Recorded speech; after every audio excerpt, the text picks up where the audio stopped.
अति जलद व अचूक बातम्यांसाठी पाहत रहा महामीडिया 24 सदैव तत्पर।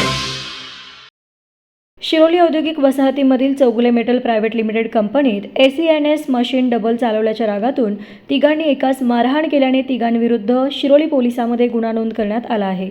पोलिसातून मिळालेली माहितीनुसार फिर्यादी रतन विनोद सिंह राहणार थोरात कॉलनी शिरोली पुलाची आणि आरोपी सुशांत पाटील राहणार पेठ वडगाव हे एकाच कंपनीत कामाला आहेत।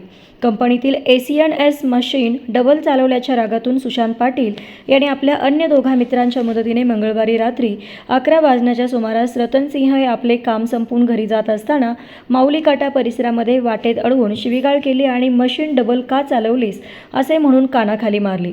त्यानंतर रस्त्याच्या कडेला पडलेली काठी डोक्यामध्ये मारून त्यांना जखमी केले। मारहाण होत असताना रतन सिंह तिथून पळून जात असताना सुशांत सोबत आलेल्या दोघांनी त्यांच्यावर दगडफेक केली।